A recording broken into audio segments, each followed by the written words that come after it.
Buen día, buenos días.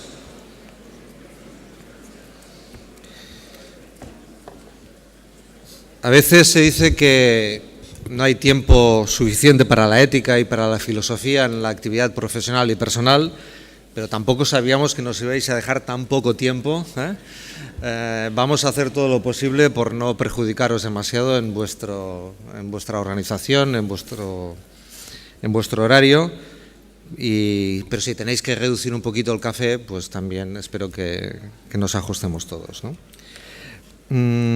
El conseller decía que creía que ya estábamos saliendo de la crisis económica. Otros dirigentes políticos hablan de la luz al final del túnel. Yo no tengo estos datos, no sé si alguien los tiene en relación a cuánta luz y cuánta salida hay de la crisis económica, pero parece ser que no está tan claro que estamos saliendo de la crisis política y de la crisis democrática, ¿no? De alguna manera, esta mesa va a intentar hacer hoy una auditoría de lo político, de lo público, de lo democrático, con algunas dificultades, porque ustedes cuando tienen que hacer auditoría económica, financiera y técnica de instituciones o de empresas, parece ser que los parámetros son muy claros, ¿no? Saben lo que tienen que contar. Pero, ¿cómo se cuentan los valores? ¿Cómo se cuentan los principios? ¿Cómo se cuentan las actitudes? ¿Cómo se mide el espíritu democrático? Es difícil. En el ámbito de la auditoría política, para entendernos, de alguna manera los procesos electorales ponen a cada uno en su lugar. Los ciudadanos hacen una auditoría electoral en las elecciones y, aunque es el momento más importante, la auditoría política no solo es la auditoría electoral. Pero no está tan claro cómo hacemos una auditoría democrática y una auditoría de valores democráticos, ¿no? Para intentar abordar esto con el máximo rigor, tenemos una mesa extraordinaria, lo digo evidentemente sin contarme a mí. Las tres personas que nos acompañan tienen una larguísima trayectoria. No voy a ser muy extenso sus currículos, les pido disculpas también para podernos ajustar al máximo tiempo y que más que sus cargos, ustedes escuchen sus cargos, sus méritos, su trayectoria, ustedes escuchen sus palabras y sus ideas, que es, me parece, lo más relevante, ¿no? Nos hemos reorganizado un poquito porque hemos estado hablando estos días. Intervendrá primero Manuel Villoria, aquí a mi izquierda, después Francesc Torralba y finalmente Josep María Vallès. Después haré una breve presentación. De alguna manera, los tres acreditan en la mesa hay mucho conocimiento, mucho talento, mucha experiencia, una gran trayectoria, publicaciones, premios internacionales. Pero además de ese conocimiento, no es tan habitual tener tres ponentes o tres personas que, además de conocimiento y de talento, sean pedagógicos, es decir, que explican muy bien, lo hagan de una manera modesta y sencilla sin que eso signifique que sean simples y que además son muy buena gente, lo digo por experiencia personal. Sin más, a pesar de que ellos se conocen muy bien y han hecho ya otras actuaciones en dúo, nunca habían sido un trío. Por lo tanto, espero que esto sea el inicio de una larga actividad, digamos, de bolos, porque la ética y la democracia seguramente reclamaría mucha más presencia de los dos. Manuel Villoria hablará sobre la importancia de las instituciones como reglas de juego y cómo un gobierno abierto incentiva más conductas positivas que eventualmente negativas. Es muchísimas cosas. Ocupa actualmente la Cátedra de Ciencia Política y de la Administración de la Universidad del Rey Juan Carlos I. Es director del Departamento del Gobierno y Administración y Políticas Públicas del Instituto Universitario Ortega y Gasset, doctor en Ciencia Política y Sociología por la Universidad Complutense, etcétera, etcétera, etcétera. Ha publicado muchos libros, les recomiendo uno que yo leí en su momento y que me pareció como alguien que te pone las largas, ¿no? que te ilumina bien el camino, La corrupción política, en síntesis, 2006, no sé si consideras que es de tus mejores libros, pero al menos a una generación, o al menos a mí me influyó muchísimo. Actualmente fundador y miembro de la Junta Directiva de Transparencia Internacional. Tienes la palabra, lo vamos a intentar hacer entre 15, 16 y 17 minutos. Adelante, gracias. Sí, en primer lugar, pues muchísimas gracias al Collegi por su invitación. Sinceramente creo que es un honor para mí estar aquí con todos ustedes, que contribuyen de forma tan eficaz a lo que consideramos la gobernanza democrática en nuestro país. También, como no, muchas gracias, Antoni, por su amable presentación, exagerada para mis méritos, y desde luego creo que debo decir que es un honor para mí estar con Francesc Torralba y con Josep Maria Vallès, a los que admiro profundamente. En primer lugar, les voy a decir algo sobre las instituciones, y es lo siguiente. Ustedes probablemente han venido aquí en coche y habrán llegado con más o menos celeridad, pero por suerte todos sanos y salvos. Y esto es posible porque hay detrás una institución, unas reglas del juego que son conocidas y que son practicadas por los miembros de la comunidad, que además confían en que los demás miembros de la comunidad van a respetar también, y ello provoca o produce un resultado positivo colectivamente, y es que el tráfico fluye con seguridad y con eficacia. Esto es una institución. Detrás de esta institución, lógicamente, hay toda una serie de normas, pero también hay una serie de prácticas informales que hacen que esas normas se lleven a la práctica, a la realidad, a través de una serie de costumbres, de hechos diarios y cotidianos que nos ayudan, ¿verdad?, a funcionar mejor. También es cierto que detrás de todo esto, detrás de este tráfico que hoy en día nos permite llegar aquí adecuadamente, hay unas sanciones, hay un sistema sancionador para quien no cumple, y detrás de todo esto hay un órgano del Estado. Hay unos órganos estatales que también están ahí detrás, ¿no?, aplicando las sanciones, regulando, adaptando las normas. Esto nos lleva a la siguiente conclusión. Un país que tenga buenas instituciones es un país que normalmente funciona bien y permite que se desarrolle económicamente. Un país que tiene malas instituciones no acaba de funcionar. Para ello es importante, sin lugar a dudas, el papel del Estado. El Estado tiene que generar estas instituciones, tiene que tener unos órganos suficientemente competentes, eficaces, honestos, para poder llevar adelante este sistema y conseguir que todo funcione, ¿no? Durante algún tiempo hemos creído que el mejor Estado era el Estado que no existía prácticamente, menos Estado, reducir Estado. Y es cierto que el Estado ha ocupado un papel macrocefálico que en ocasiones no ha generado eficacia ni eficiencia. Pero menos Estado no implica, sin lugar a dudas, destruir la capacidad del Estado para llevar el timón.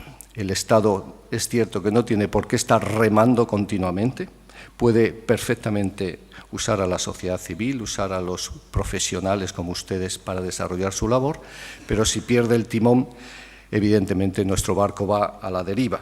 En consecuencia, necesitamos un Estado que tenga capacidad para llevar al timón. Cuando desaparece este Estado, tenemos ejemplos históricos que nos demuestran la barbarie a la que lleva y la ineficiencia que genera. El ejemplo más típico ha sido la caída del muro de Berlín y cómo la Unión Soviética, en la cual había toda una serie de instituciones corruptas, ineficaces, que no funcionaban, desaparecen y lo que surge no es un nuevo Estado porque sí, sino lo que surge son las mafias.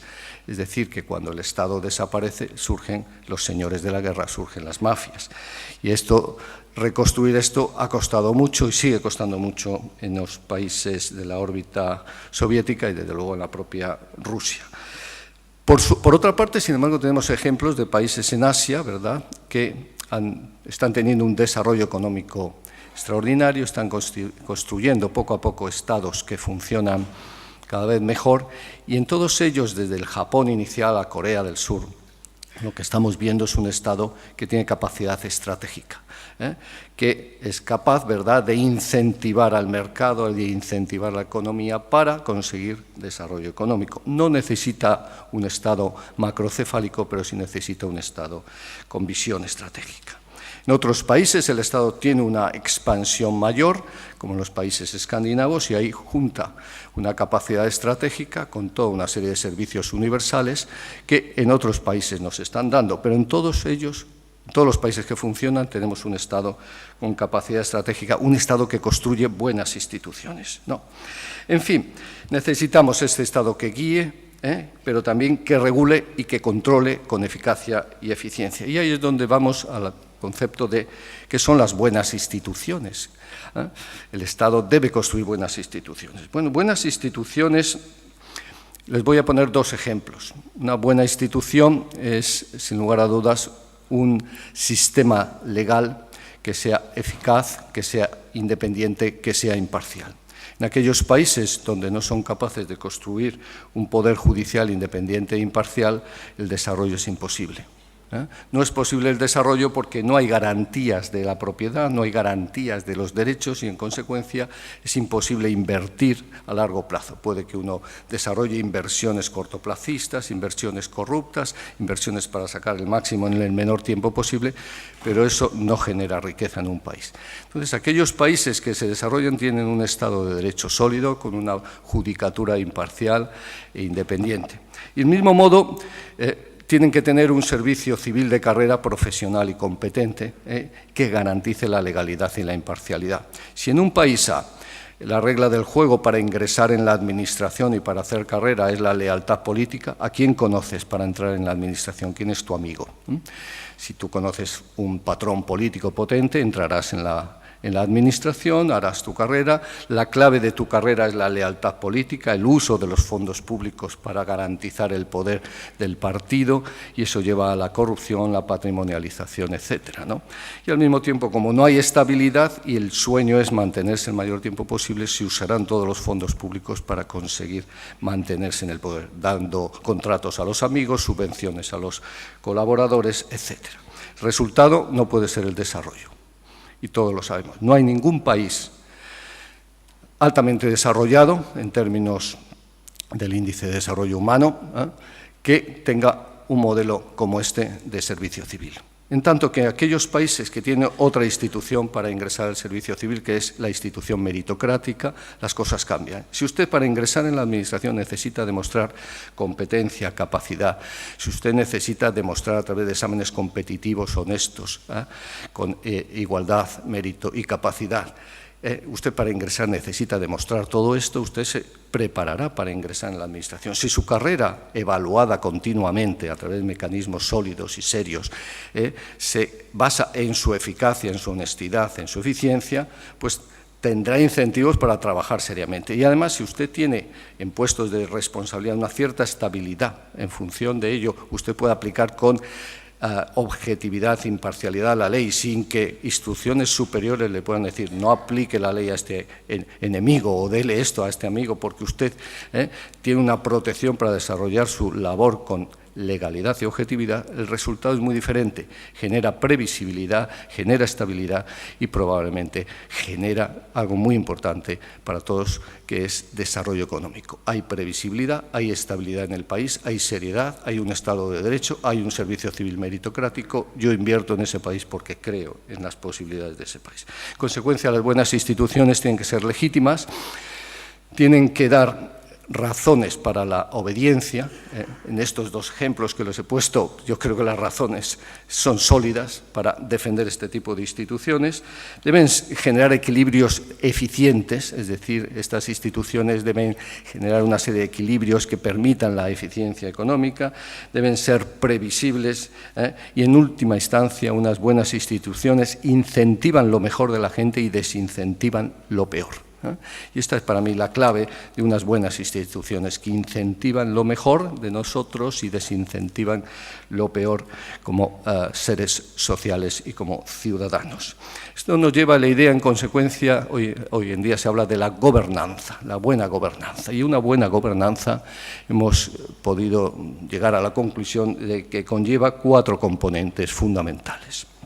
En primer lugar, una gobernabilidad democrática, es decir, que ¿Cómo se seleccionan, monitorea y reemplaza a nuestros gobernantes? Pues cuanto más se respetan las reglas del juego democráticas, también es mejor la gobernanza. Hay menos conflictos, menos tensiones, hay además una mayor previsibilidad. Sabemos cada 4 años, ¿verdad?, que hay elecciones en Estados Unidos, eso da una previsibilidad, una estabilidad enorme.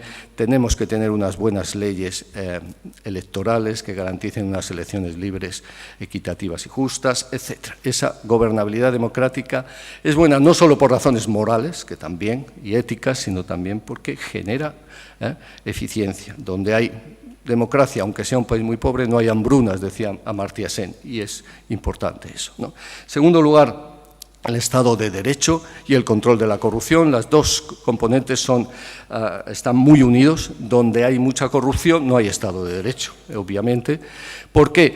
Porque aunque haya formalmente un Estado de Derecho, en la realidad los privilegiados, aquellos que pagan, aquellos que sobornan, aquellos que tienen capacidad, pues no se les aplican las normas, o se les aplican las normas de forma privilegiada. Y quienes no pagan, quienes no tienen capacidad, quienes no pueden incentivar adecuadamente el comportamiento corrupto del Estado, pues aunque las leyes digan que tienen ciertos derechos, al final no los tienen. Es decir, que cuando medimos, por ejemplo, en términos internacionales, corrupción, la correlación con calidad del Estado de Derecho es altísima. Entonces, Estado de Derecho, lucha contra la corrupción, y para que haya Estado de Derecho todos sabemos que necesitamos algo muy importante, que es una separación clara de poderes, la primacía de la ley, la garantía del derecho. Tercero, necesitamos un mercado competitivo, un mercado que realmente garantice la competitividad, un Estado que no esté capturado. Y, en cuarto lugar, necesitamos un gobierno eficaz, transparente, que rinda cuentas. Y hoy en día, algo que deben aprender todos nuestros gobiernos, obviamente, es que sin Estado, sin gobierno, no se puede garantizar el desarrollo, pero solo con Estado tampoco. El Estado tiene que ser colaborativo, tiene que aprender a colaborar con el mercado y con la sociedad civil, lo que ahora se llaman también gobernanza en las políticas, y para eso necesitamos un Estado que sea capaz, ¿verdad?, de hacer contratos, subcontratar una gran parte de sus actividades, desarrollar actividades en colaboración con la sociedad civil. Eso exige, sin lugar a dudas, gente en el Estado que sepa hacer contratos y gente en el Estado que sepa controlar el cumplimiento de los contratos, si no, el resultado puede ser desastroso. En suma, que un buen gobierno, centrándonos en el gobierno, es aquel que es capaz de crear unas instituciones formales y además de garantizar unas instituciones informales que promuevan lo siguiente. Uno, transparencia. Me dicen ustedes, ¿cómo puede promocionar el Estado la transparencia? Pues tenemos leyes de acceso a la información, leyes de publicidad activa, ahora hablamos de gobierno abierto. La transparencia se tiene que fomentar también con buena formación de los funcionarios para cambiar la mentalidad.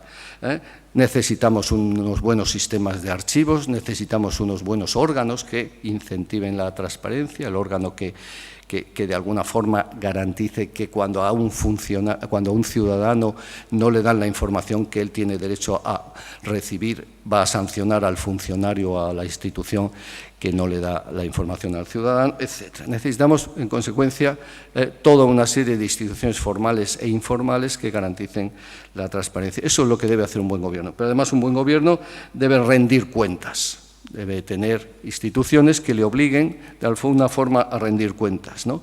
Los buenos gobiernos son gobiernos que se ponen límites. Esta es una de las cosas que creo que hemos aprendido históricamente.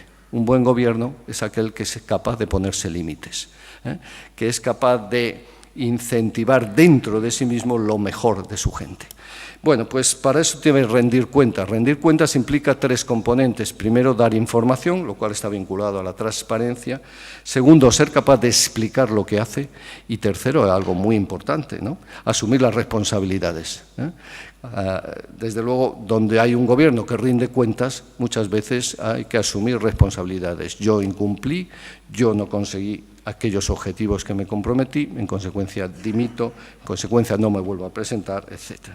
Ahí, en la rendición de cuentas, es donde ustedes tienen un papel extraordinariamente importante, porque Un buen gobierno es un gobierno que se audita constantemente, que se controla a través del control interno de las propias intervenciones, contralorías, etcétera, pero que además se controla externamente a través de los tribunales de cuentas, de los organismos de control externo, pero a través también de auditorías de muy diverso tipo que se tiene que hacer. Y, como no, de evaluaciones, que es un campo también extraordinariamente importante, la evaluación de políticas y de programas, que es fundamental.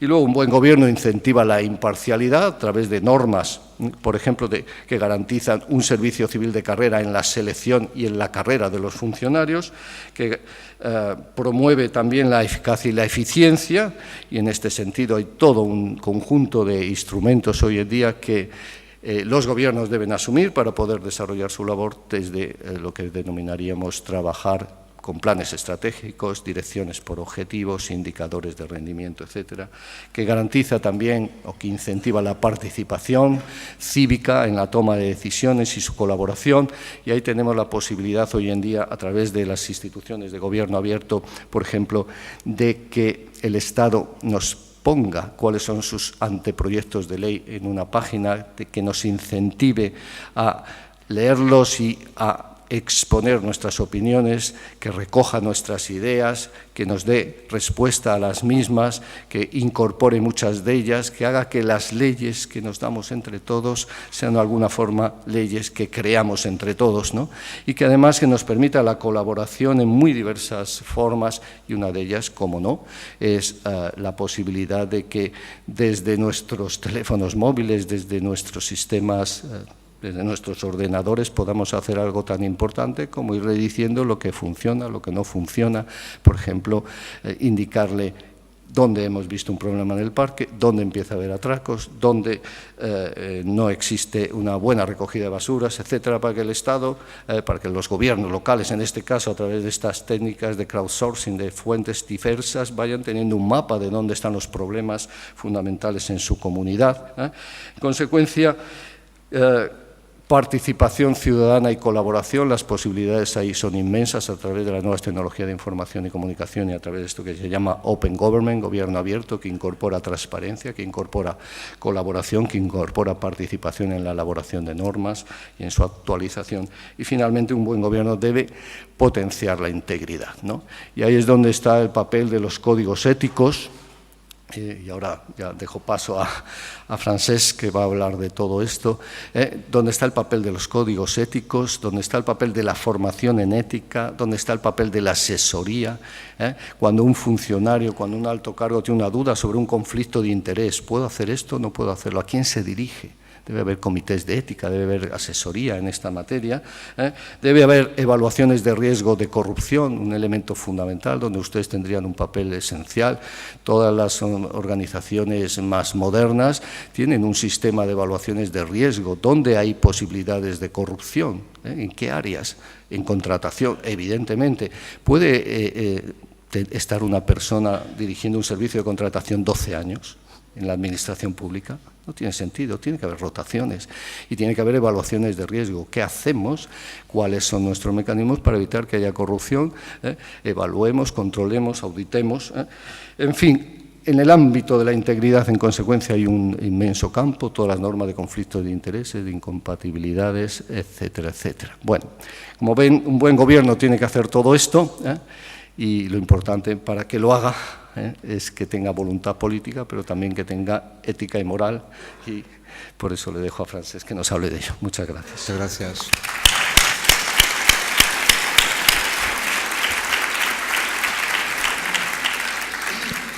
Del buen gobierno a los buenos valores y a los buenos códigos, sobre esos valores en el estado del bienestar, la crisis de los mismos, formas para recuperarlos, la necesidad de introducir en el ámbito político y en el económico guías de buenas prácticas, códigos éticos. De todo esto hablará Francesc Torralba. Su sólida, muy sólida formación académica en filosofía y en teología le acredita sobradamente. Su producción intelectual, con más de 60 libros de filosofía, además lo certifican. Sus tesis doctorales han recibido premios internacionales. Actualmente es director de la Cátedra Ethos de Ética aplicada en la Universidad de Ramon Llull y presidente del Consejo Asesor para la Diversidad Religiosa de la Generalitat de Cataluña. Tienes la palabra, gracias. Muy bien, pues muchas gracias, muy buenos días. Se ha escrito y se ha dicho, y además lo han dicho personas de distintas procedencias ideológicas, que la crisis que padecemos no es solo una crisis económica o financiera, ¿no?, sino que su matriz o su raíz o su origen más remoto y principal es una crisis de valores, ¿no?, y que no solo afecta a un determinado subconjunto de la sociedad o un área, como podría ser pues, el ámbito de lo político o de las instituciones económico-financieras o educativas o de la judicatura o sociales o sanitarias, sino que de hecho es una crisis sistémica que afecta a todos los ámbitos de modos desiguales, pero que tiene una raíz común en todas ellas, que es una crisis profunda, radical, global, de los valores vigentes en Occidente durante siglos.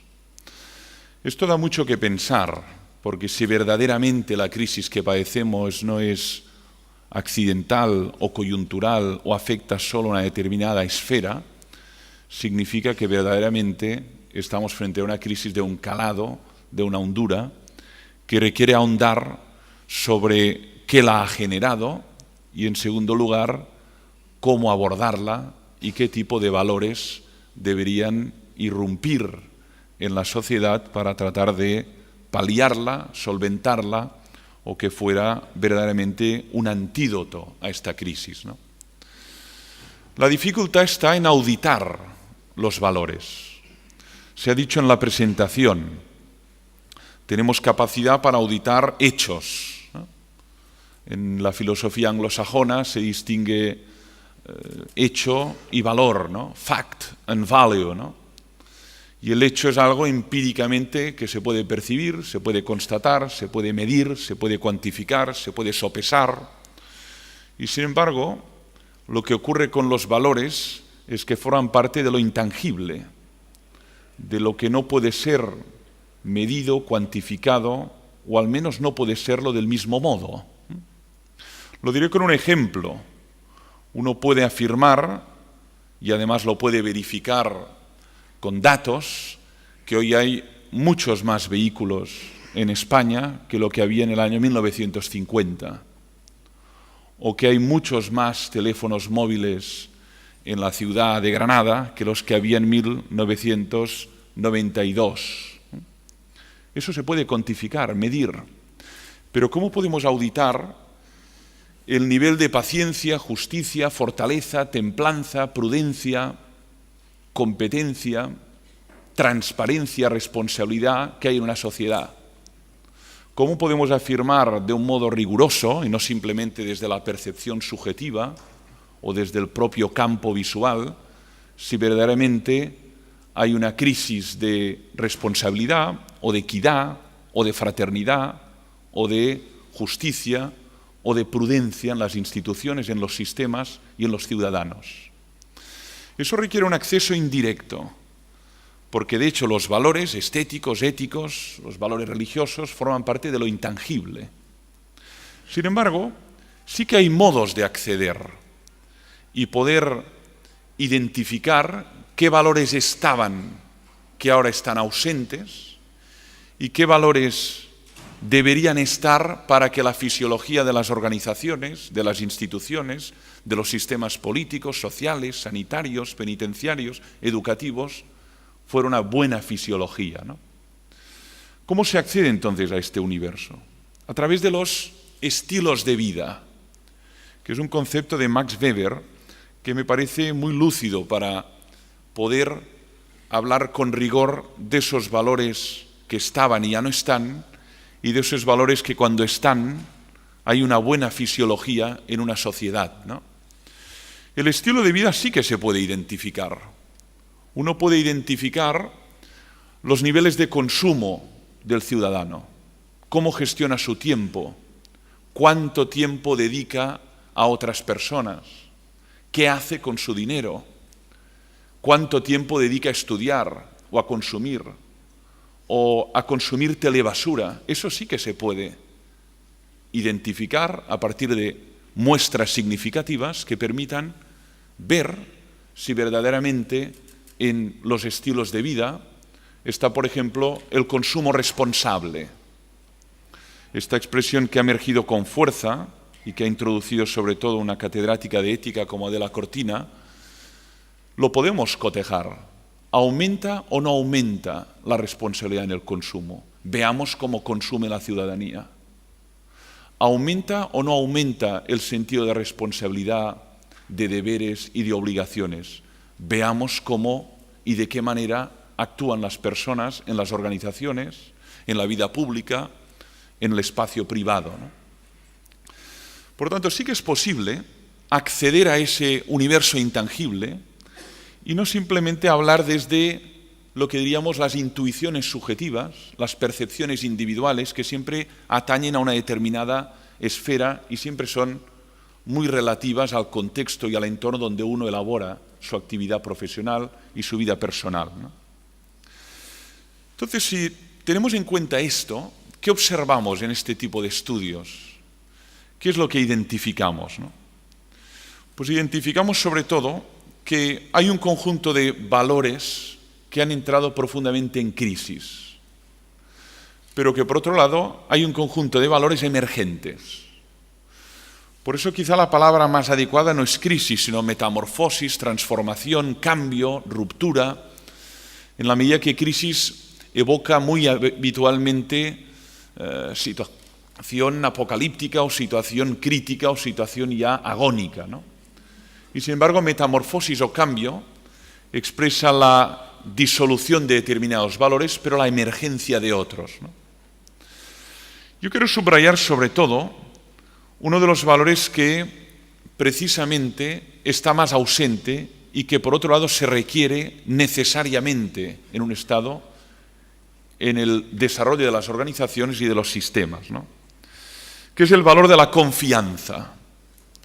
Curiosamente, intelectuales tan alejados ideológicamente como Fukuyama y Niklas Luhmann, ambos subrayan el valor necesario de la confianza para la cohesión social y el desarrollo de la actividad profesional y humana en general, ¿no?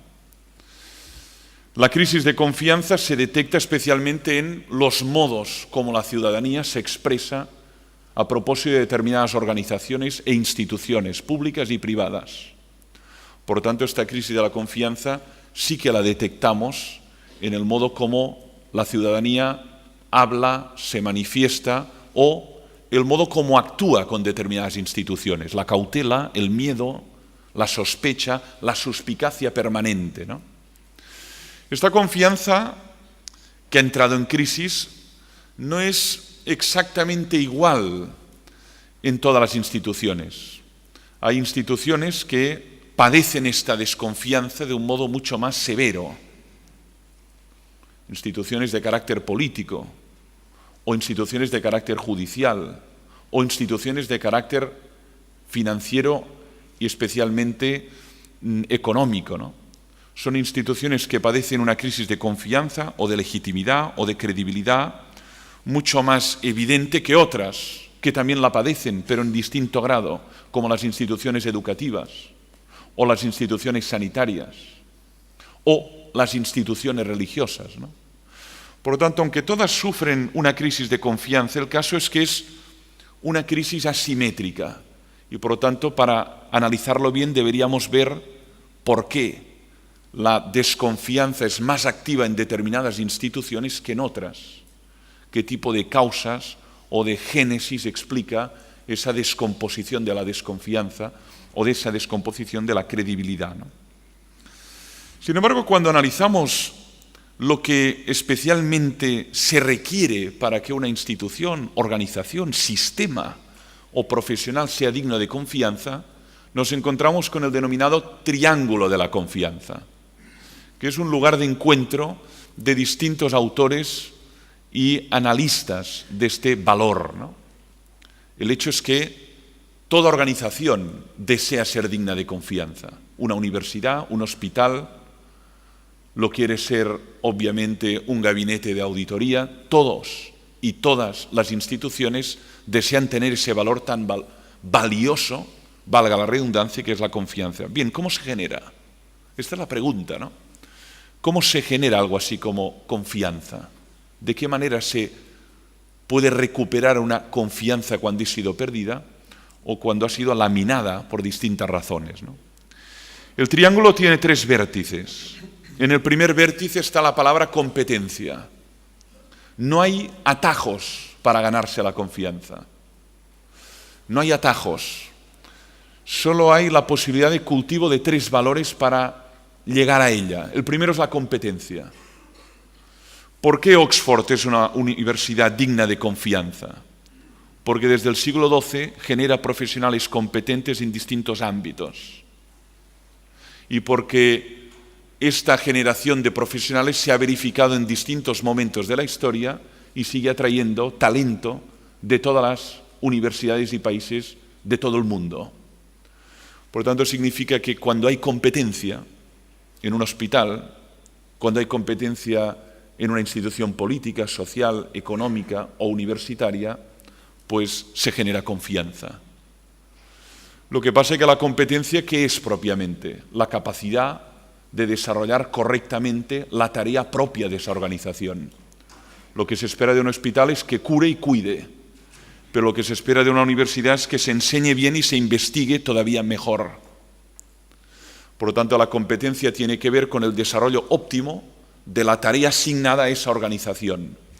Eso daría claves para entender por qué la crisis de confianza es tan monumental en el ámbito de los partidos políticos o de las instituciones políticas, y por qué en cambio no es tan monumental en otras. Quizá porque también el grado de incompetencia es mucho mayor en unos que en otras, ¿no? Hay un segundo vértice que también es fundamental en la confianza, que es la transparencia, que por otro lado es el valor que convoca también en este foro, ¿no? A más transparencia, más generación de confianza en una organización. Cuanta más claridad exista para el usuario entre lo que hay en esa organización y lo que se manifiesta de lo que hay, cuanta más claridad haya respecto a este punto, más confianza se genera. En cambio, cuando hay opacidad, cuando hay claroscuros, cuando hay prácticas secretas, cuando hay formas o operaciones oscuras dentro de esa organización, eso genera formas de desconfianza. Máxime si además se conocen de un modo indirecto a través del mundo mediático, precisamente cuando se había intentado ocultar los trapos sucios, ¿no? O sea que a más transparencia, más confianza, y eso significa también exposición nítida de lo que uno hace, cómo produce ese objeto y finalmente cómo lo da a conocer, ¿no? Y el tercer vértice, y termino, es el vértice de la responsabilidad, que significa responder a la llamada del usuario y responder de un modo eficiente, eficaz, de un modo adecuado, ¿no? La palabra latina como la palabra germana tiene la misma raíz, responder, responsabilidad, ¿no? Y por lo tanto una institución es digna de confianza cuando responde. Pensemos en un hospital, ¿no? ¿Por qué vamos a un hospital? Porque no tenemos ya forma de resolver esa patología con nuestros propios medios. Y esperamos que los facultativos respondan a esa necesidad. Pueden hacerlo o no, dependerá de la competencia, pero también del conocimiento científico. Igual no pueden responder, porque nadie sabe responder. Pero si hay alguien que sabe responder, ese hospital también debe poder responder. Uno no puede, de algún modo, excusarse en la ignorancia para no responder. Por lo tanto, donde hay responsabilidad, hay también génesis de confianza. Donde hay transparencia, hay génesis de confianza. Y donde hay competencia, hay una fuerte motivación para reconocer en esa institución confianza. Bien, pues este triángulo se puede aplicar a las organizaciones, termino ya, también a las personas y finalmente a los sistemas. Hay sistemas educativos más dignos de confianza que otros. Si ustedes leen los informes PISA que aparecen cada año, observarán el estado deplorable donde está nuestro país. ¿Por qué hay sistemas educativos más dignos de confianza que otros? Pues fundamentalmente porque son más competentes, son más responsables, son más transparentes. El esquema está muy claro. Lo que pasa es que la consecución de estos tres valores requiere esfuerzo, mucha dedicación y mucho compromiso personal y profesional. Muchas gracias por la atención.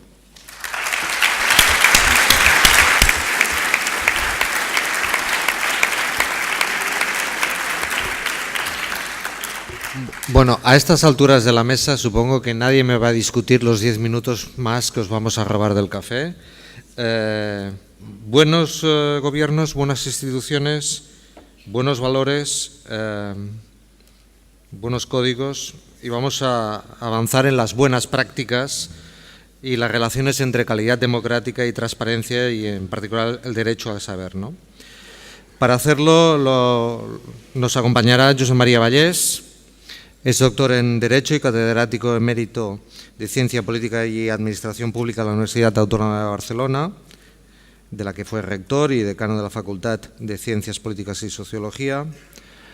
Le podéis leer en muchos medios de comunicación y ha ejercido responsabilidades políticas como parlamentario y como conseller del Govern de la Generalitat.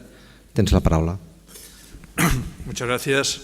Y gracias ante todo a los organizadores por invitarme a compartir esta mesa y estas reflexiones. Es la primera vez que me dirijo a un auditorio de estas características, después de haberme dirigido a auditorios muy variados. Encuentro una conexión lejana. Mi padre perteneció a la profesión, por consiguiente, aunque sea por lazos de consanguinidad, me siento en cierto modo en familia. Transparencia se ha dicho en la incisiva intervención del presidente del Col·legi. Es palabra de moda y que se encuentra a menudo en los documentos. Hace menos de un mes, The Economist afirmaba que la cumbre del G8 de Londres del 17 o 18 de junio iba a ser la cumbre de la transparencia. Y ponía entre las finalidades de esa cumbre el establecer mecanismos de transferencia de información con respecto a los paraísos fiscales, a los beneficiarios de las empresas pantalla, aunque era una transparencia limitada a intercambio entre autoridades y empresas, no transparencia con respecto al público. Creo que la crisis de confianza a la que se ha aludido repetidamente no empezó con Lehman Brothers en el mundo económico empresarial. Me parece que es innecesario citar aquí a Enron o a Wellcome o a otros episodios sombríos en crisis de carácter empresarial y de carácter financiero. A escala mundial y en nuestro propio país. Pero hay también, y se ha dicho aquí repetidamente, una reclamación de transparencia a las instituciones políticas, a que rindan cuentas, y también está de moda, afortunadamente, puesto que el Gobierno del Estado presentó en el mes de agosto el proyecto de ley de transparencia y buen gobierno. Ha tenido un itinerario largo en el Congreso de los Diputados, parece que entra en su fase final y que tal vez después del verano se subsanará este defecto al que antes se ha aludido también. Y en el Parlamento de Cataluña una ponencia conjunta está trabajando desde hace unos meses también en una ley de transparencia que tienen ya algunas otras comunidades autónomas. La transparencia nos lo acaban de comentar ahora, es pieza indispensable para recuperación de confianza. Confianza en las relaciones económicas, confianza en las relaciones políticas. Y una y otra, confianza en la política y confianza en la economía, están muy vinculadas. No podemos establecer como dos sectores aparte, segregados, sino que uno contamina en positivo o en negativo, contamina al otro.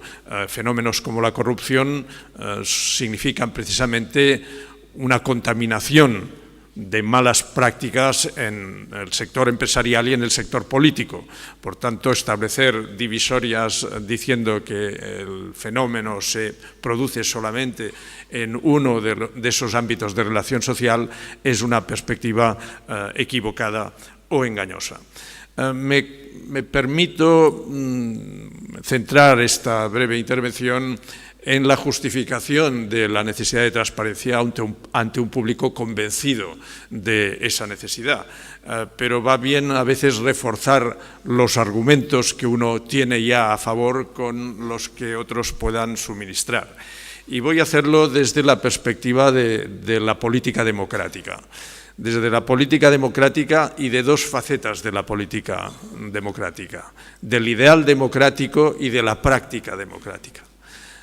¿Por qué es necesaria la transparencia desde la perspectiva del ideal democrático? Porque es un componente fundamental de relaciones entre gobernantes y gobernados. No lo es en política no democrática, en política despótica, en política tecnocrática. La transparencia no es necesaria. ¿Qué es la ley? Nos decía un catedrático en la Facultad de Derecho hace 50 años. Lo que manda el rey. Bien, el rey no tiene que dar explicaciones, no tiene por qué ser transparente. ¿Cuál es el poder de los expertos? Que ellos solamente saben de qué va y no se van a tomar la molestia de contarlo, entre otras razones porque ya suponen que el ciudadano no lo entendería. Por tanto, un poder absoluto o un poder de expertos tecnocrático no requiere transparencia. En cambio, el ideal democrático sí exige la transparencia. Sí lo exige porque la teoría de la democracia define la democracia de una manera muy exigente. Sería el sistema, sintetizando, en que todos los miembros de la comunidad deciden en libertad, es decir, sin coacciones, y en igualdad de condiciones, también de información, sobre los asuntos comunes. Y habría que añadir, y finalmente acatan estas decisiones, cosa que a veces no se tiene en cuenta. Por tanto, ese ideal democrático es un ideal extraordinariamente exigente y por esta misma razón la democracia es por naturaleza insatisfactoria. No debe sorprender la existencia de una crítica permanente sobre el funcionamiento de las instituciones democráticas, puesto que el listón está tan alto en la teoría, el horizonte está tan arriba o tan lejano que el contraste con la realidad siempre es decepcionante. Lo que no puede permitirse es retroceder en la marcha hacia ese horizonte. Y ahí es donde entra la segunda argumentación en favor de la transparencia, desde la práctica democrática.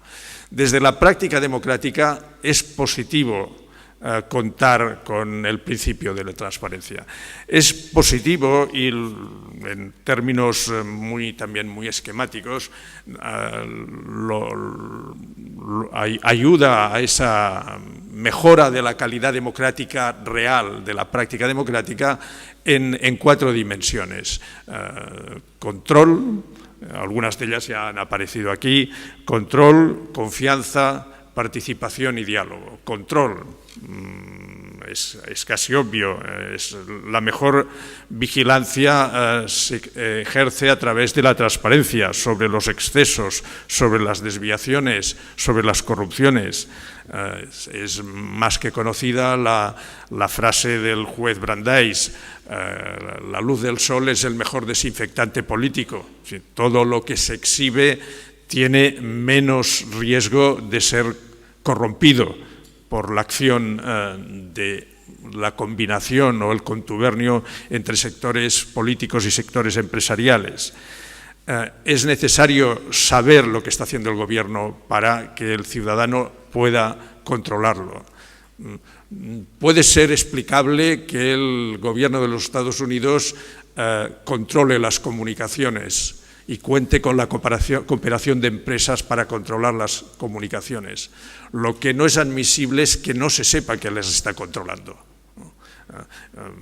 El caso Snowden, que está, en fin, estos días constituyendo un gravísimo problema político mundial, es precisamente una demostración de la falta de transparencia, porque, como digo, puede ser más o menos cuestionable que se controlen las comunicaciones. Lo que es claramente cuestionable es que no se sepa que se está ejerciendo esa acción de vigilancia sobre la ciudadanía del propio país y de otros países. Segunda dimensión en la que repercute positivamente la transparencia, la confianza, ya se ha dicho aquí, la accesibilidad, la proximidad, evapora, en cierto modo, el principio de la suspicacia general, de la sospecha general, del piensa mal y te quedarás corto. Cuanta más información se facilita, no se acaba del todo con la sospecha, pero sí que se va reduciendo el grado o la intensidad de la sospecha. Con transparencia, tercer elemento positivo, se fomenta una participación informada de los ciudadanos. En democracia es importante la participación, pero debe ser una participación documentada, no una participación sin la posibilidad de acceder a los datos. Y ahí tiene también la transparencia una función, y es aumentar la calidad de la participación. Incluso para hacer comprender a la ciudadanía y a algunos denominados analistas políticos que los problemas colectivos son problemas difíciles de resolver. En ejercicios en los que he intervenido de participación ciudadana, en muchas ocasiones los participantes han obtenido como gran conclusión, y la han expresado de esta manera, comprender lo difícil que es gobernar. Cuando se les ha preguntado, ¿y usted qué provecho ha obtenido de este experimento de participación ciudadana? Quizá la conclusión más importante que he obtenido es darme cuenta de lo difícil que es gobernar cuando se trata de resolver problemas complejos. Y finalmente, mejora del diálogo político.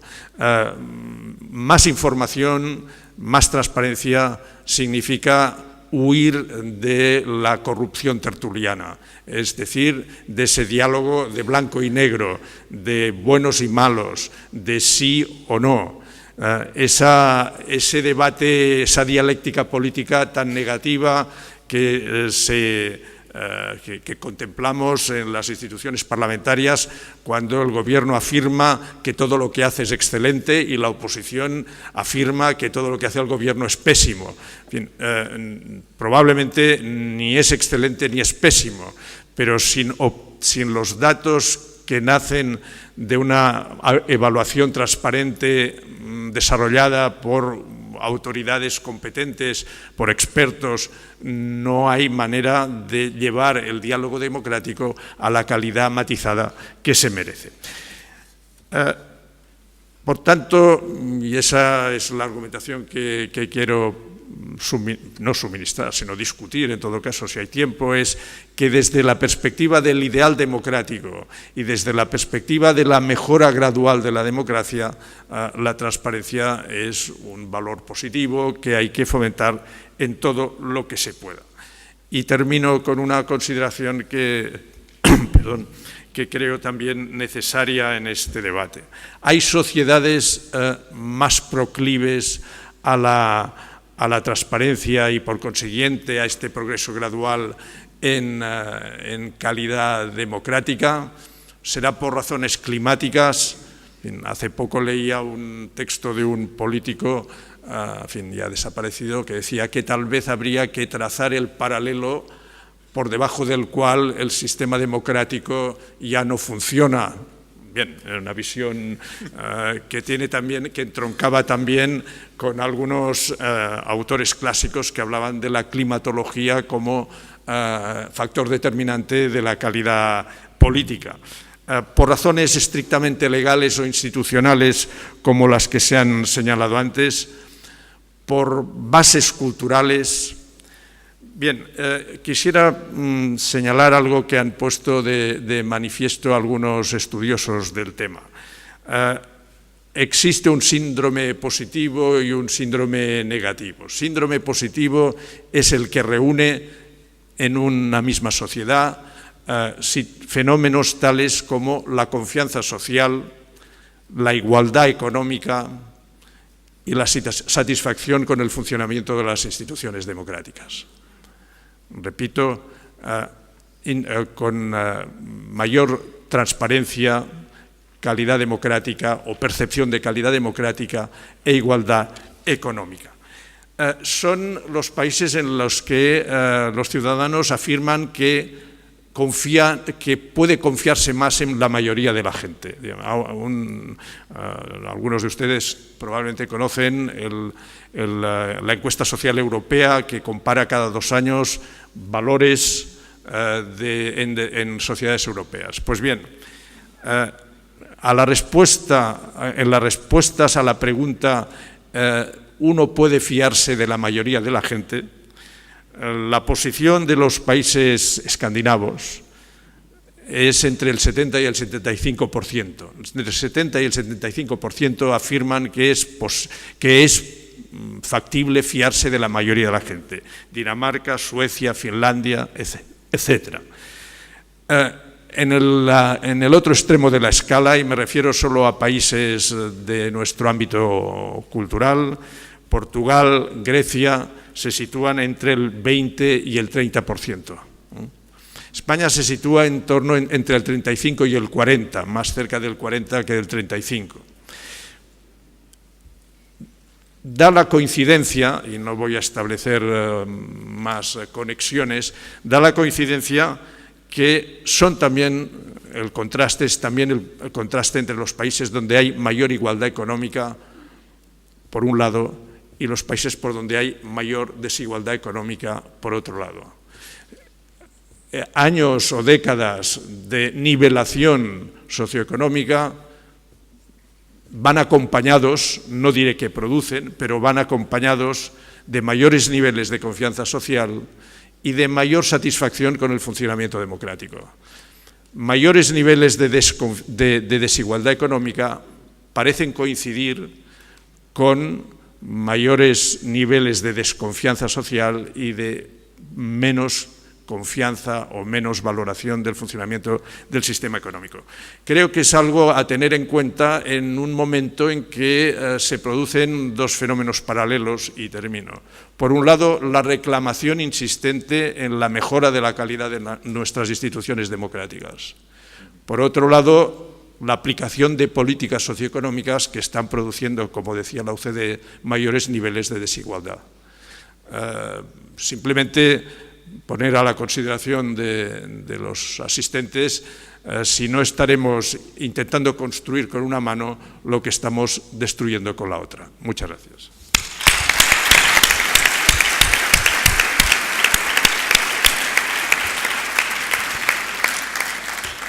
Les había asegurado que valía la pena, nos hemos portado súper bien, hemos recuperado un tiempo bastante razonable.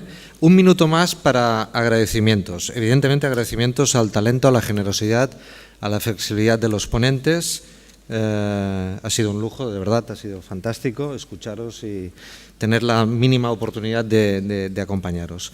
Y 30 segundos para leer un fragmento de un libro que se llama, un libro de Richard Sennett, Artesanía, tecnología y nuevas formas de trabajo. Este es un fórum auditor profesional, pero seguramente para acercarnos bien a todos los desafíos éticos y de transparencia de los que hemos estado hablando esta mañana, deberíamos de volver un poco a la condición artesana del trabajo, y leo esto y acabamos. El carpintero, dice Sennett, el carpintero, la técnica de un laboratorio, el director de una orquesta, son artesanos, porque se concentran en hacer bien su tarea, por amor al trabajo bien hecho. Los 3 llevan a cabo una actividad práctica, pero su trabajo es algo más que un medio para lograr un fin. El carpintero podría vender más muebles si trabajara más deprisa. La técnica de laboratorio podría limitarse a trasladar el problema a su jefe. El director invitado de la orquesta tendría más posibilidades de que lo volvieran a contratar si estuviera más pendiente del reloj. Evidentemente se puede salir adelante en la vida sin tanta dedicación, pero el artesano representa una condición humana peculiar, la de la persona que se implica a fondo en lo que hace. Y ahora añado yo, se pueden hacer las cosas de muchas maneras, pero hacerlas bien, con esa dedicación artesana, es lo que a veces diferencia a las sociedades con gran fundamento ético y con gran proyecto de transparencia. Muchas gracias y que tengan un buen día.